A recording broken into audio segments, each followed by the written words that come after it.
gentlemen, welcome to Talking Softball with Dutch. I am your host, Phil from Mount Airy, and I am back after a one-show hiatus.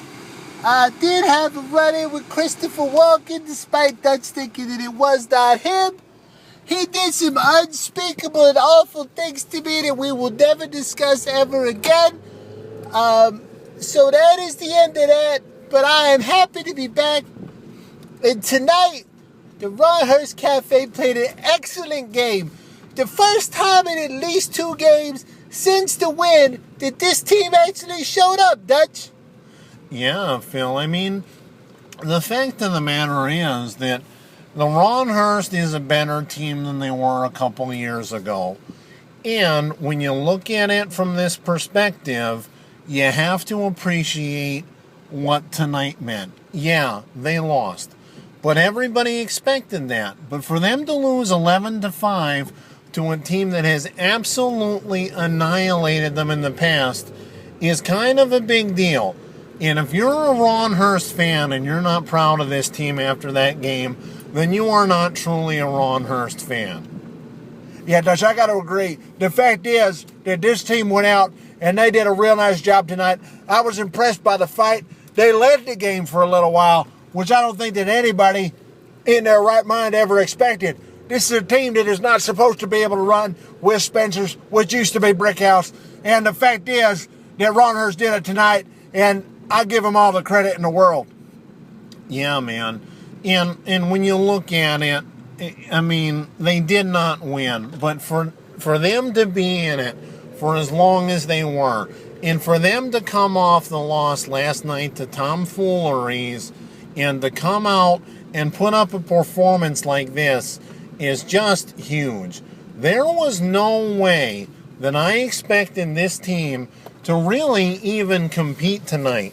This is a team that has beaten the Ron Hurst in the past by no less than 25 runs. And I know the rules have changed. I know that they're using single wall bats now, but man, I was just thrilled with the way this game went tonight.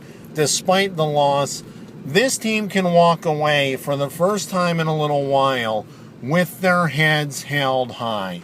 And to me, that means as much as anything. Dutch, you're absolutely right, man. You know, I mean, Christopher Walken kidnapped me, and I said we're not going to speak about that. Forget that. He did awful things to me.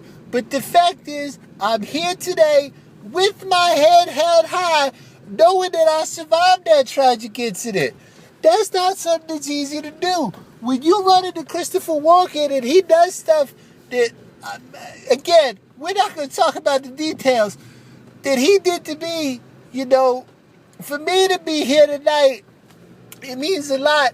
And the Ron Hurst tonight, man, they got a lot to be pleased about. I could not be more proud of these guys and the performance that they put on.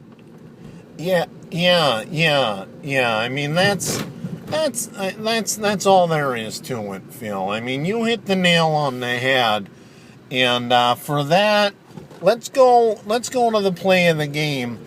Again, not a big play for the Ron Hurst, but I think it's indicative of the way that they played tonight.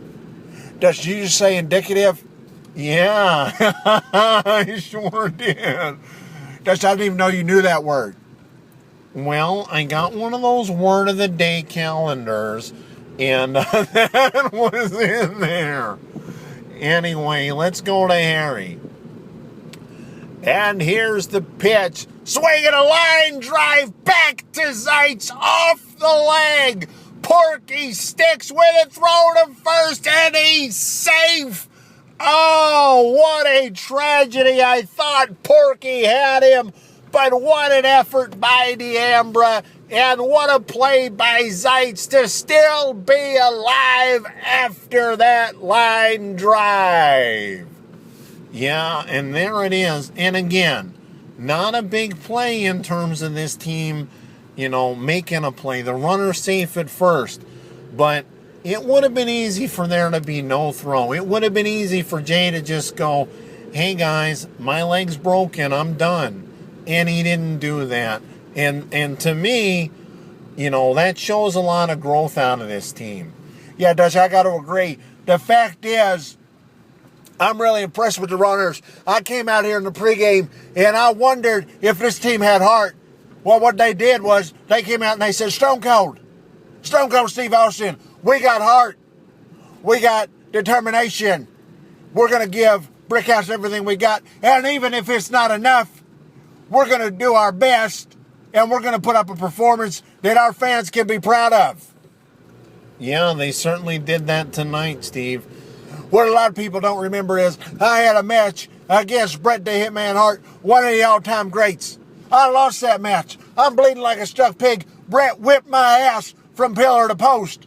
And then he put me in the sharpshooter, one of the most dangerous submission holds of all time. Men have tapped out to that hold left and right. Well, old Stone Cold didn't tap out. What old Stone Cold did was he passed out. And the fact of the matter is, whether you think that it's a good thing or a bad thing that Stone Cold passed out, Stone Cold would not tap. And tonight, the Ronhurst Cafe didn't tap. And that's the bottom line. Yeah, Steve, there it is, man. The Ronhurst really did everything they could, and I'm proud of them, man. So, anyway, guys, we're going to wrap it up, but nice job by the Ronhurst tonight, even in the loss. Big game on Tuesday, and take care, God bless, and right on, man. Everybody enjoy their holiday. Yeah, that's the most important thing. I hope everybody has a safe Memorial Day. Enjoy, guys. We'll see you on Tuesday.